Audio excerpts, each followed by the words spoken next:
Bonjour à tous, c'est la première vidéo de l'année, donc je tenais à vous souhaiter une très bonne année 2015, qu'elle vous apporte tout ce que vous avez envie, tout ce que vous avez besoin à vous et à vos proches. Me voici de retour pour le premier tag de l'année, qui est un tag que j'ai trouvé sur la chaîne YouTube de Heather Bookables, donc j'avais déjà fait un tag, et Heather l'a elle-même trouvé sur la page YouTube de Manderson XOXO, qui a donc créé ce tag. Je vous mettrai les liens en barre d'infos bien entendu.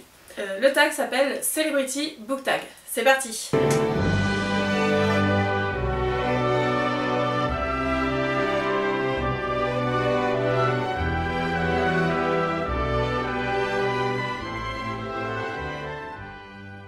Le principe de ce tag est donc de lier une célébrité et un livre. Donc c'est Mika de Manderson XOXO qui a créé le tag, qui a choisi les célébrités et qui a lié un thème à chaque fois.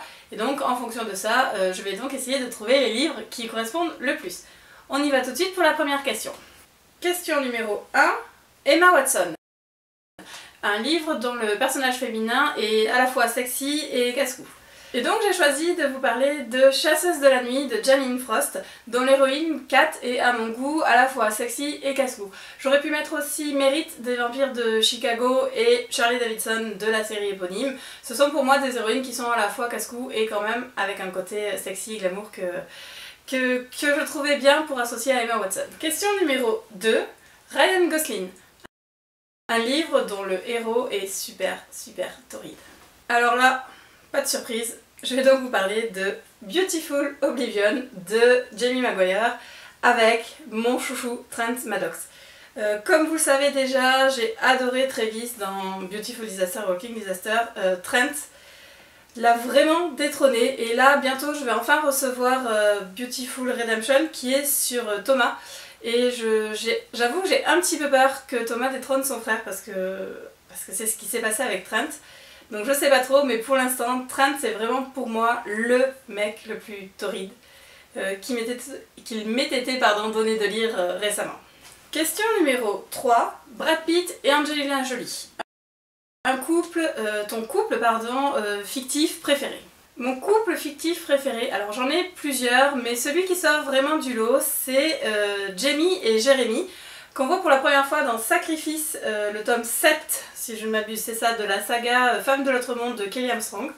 Chaque roman, bien sûr, a son couple, mais je sais pas pourquoi, Jamie et Jérémy, c'est pour moi vraiment mon couple préféré, le couple qui ressort le plus, et de toutes les séries, de tous les romans que j'ai lus, c'est en ce moment mon couple chouchou, donc Jeremy Danvers et Jamie Vegas de Femme de l'autre monde de Kelly Armstrong.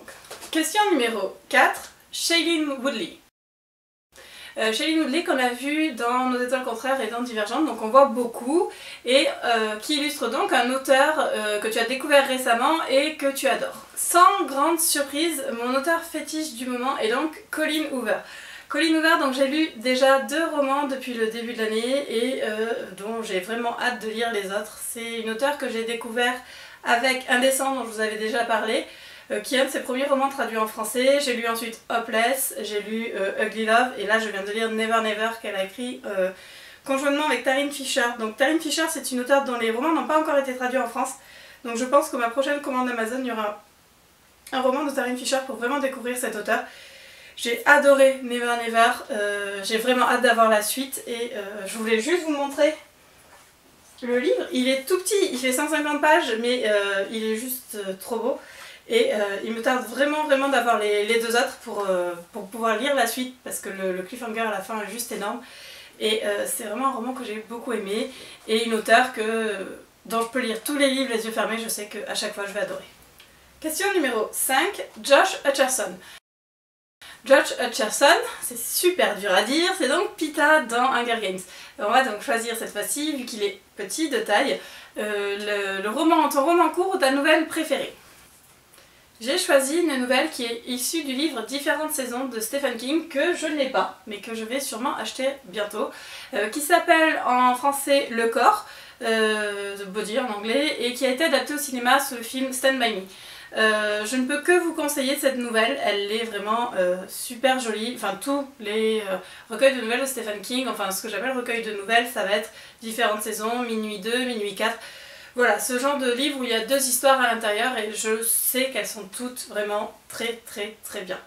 Et Stand By Me, non, Le Corps, c'est une nouvelle qui m'a vraiment touchée et que j'ai vraiment hâte de relire. En refaisant ce tag, je me suis dit que ce serait vraiment bien de la relire.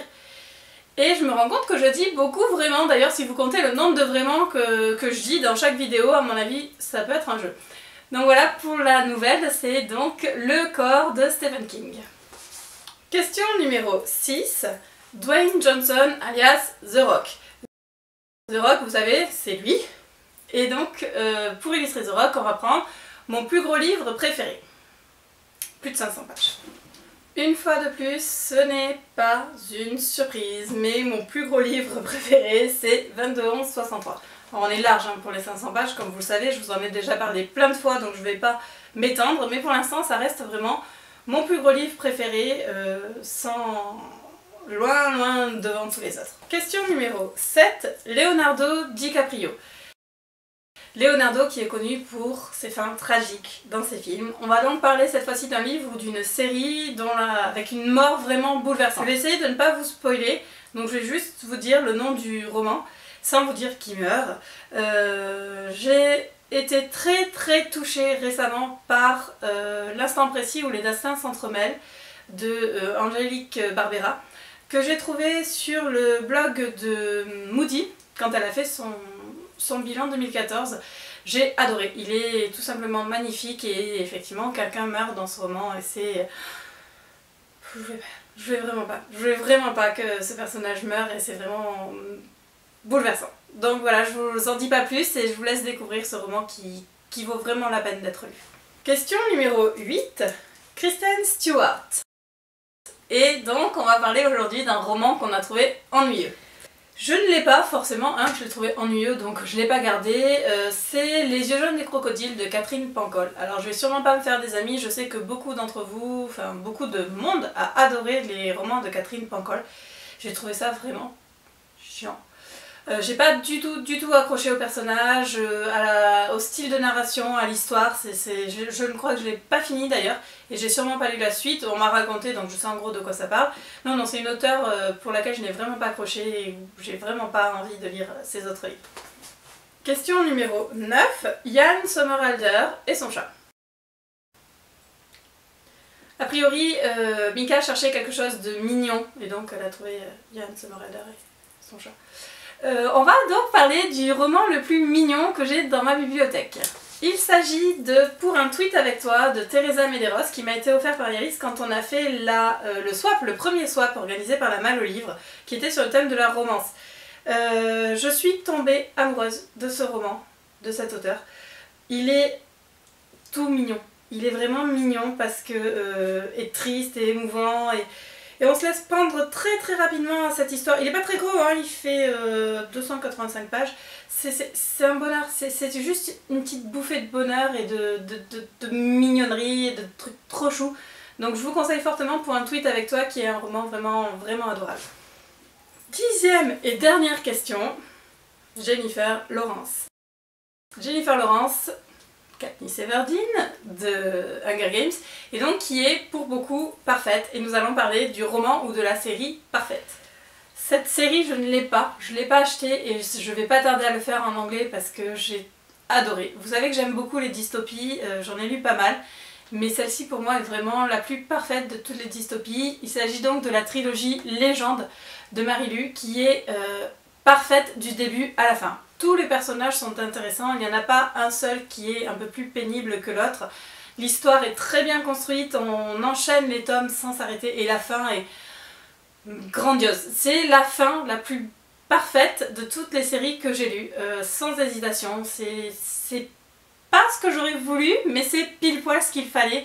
Et j'ai pu qu'adorer cette fin, même si c'est pas ce que je voulais exactement. C'est trop beau. Et d'ailleurs j'ai qu'une hâte, c'est de les acheter et de les relire parce que c'est une trilogie que je vous conseille vraiment fortement si vous aimez les dystopies. Voilà, ce tag est terminé, j'espère qu'il vous a plu. C'est donc la première vidéo de l'année, il y en aura sûrement d'autres, comme vous le savez, j'ai vraiment pris goût à ça. Je vous souhaite beaucoup de bonnes lectures, beaucoup de bonnes choses et je vous dis à bientôt, salut!